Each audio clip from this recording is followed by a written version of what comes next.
Summer ஹாலிடேஸில் daily விளையாட போகிறாங்க. ஆனால் வரும்போது ஏழ்றையோடு வராங்க.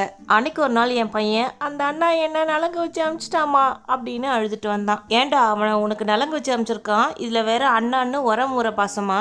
நான் தான் கொஞ்சம் முன்னாடி தம்பி விளையாடணுன்ட்டு பெரிய பையனாக இருக்கானே இவன் பத்திரமா பார்த்துக்குவான்னு அவன்கிட்ட இவனை விட்டுட்டு வந்தேன். அந்த பையன் சின்ன பையன் கூட இல்லாமல் என் பையனை அடித்து அனுப்பியிருக்கான்.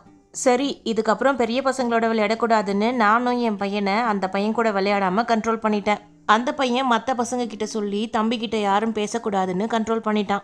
இவன் சின்ன குழந்தை இல்லையா, எல்லாத்தையும் மறந்துட்டு மறுபடியும் அண்ணான்னு ஓடினான். எல்லா பசங்களும் சேர்ந்து என் பையனை அவமானப்படுத்தி அனுப்பிச்சிட்டானுங்க. இந்த கதை நடந்து ஒரு வாரத்துக்கு அப்புறம் என் பையனை அடித்த பையன் மறுபடியும் எங்கள் வீட்டுக்கு வந்துட்டு, ஆன்ட்டி தம்பி இருக்கானா, தம்பியை நானும் பார்க்கில் போயிட்டு விளையாடலாமான்ட்டு ஃபர்ஸ்ட்லேருந்து கேட்குறான்.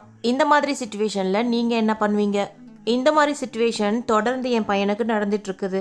இந்த பையன் கூட்டிகிட்டு போகிறதும் அவனை அடித்து அனுப்புறதும் கொஞ்ச நாள் கார்னர் பண்ணி வைக்கிறதும் மறுபடியும் எல்லாத்தையும் மறந்து பப்பி மாதிரி மூஞ்ச வச்சுக்கிட்டு குழந்தைய கூட்டு போகிறது, திருப்பி அடித்து அனுப்புறது. இந்த முறை ஸ்ட்ரிக்டாக நீ குழந்தைய கூட்டு போகிறதே அடிக்கிறதுக்கு தானே, அதனால் என் புள்ள கூட விளையாடாதன்னு நானே சொல்லிட்டேன். பெரிய பசங்களோட குழந்தைங்களை விளையாட விடும் போது கவனமாக இருங்க. எல்லா பசங்களும் அப்படி இருக்க மாட்டாங்க. ஒரு சில பசங்க ரொம்ப அக்ரெசிவாக இருக்காங்க. அந்த பசங்க தன்னுடைய ஆளுமையை சின்ன பசங்க கிட்ட தான் காட்டுவாங்க.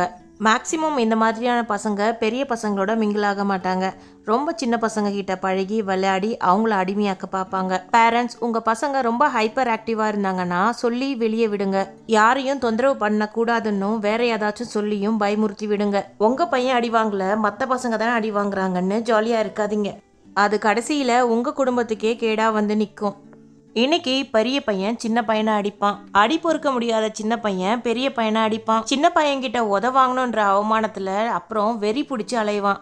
இது தேவையா? இது ஷீரோ. எப்பொழுதுமே என் பையனுக்கு நல்ல ஒரு காவல்காரி. என் பையனுக்கு ஃப்ரெண்ட்ஸ் யாருமே இல்லைனாலும் ஷீரோ அவன் கூட ரன்னிங் ரேஸ் விளையாடும். 10 மாசமே ஆன ஷீரோ இப்போ 8 குட்டிங்களுக்கு அம்மாவாயிட்டா. எங்க குட்டி பொண்ணு இப்போ குட்டி போட்ட பொண்ணாயிட்டாலே.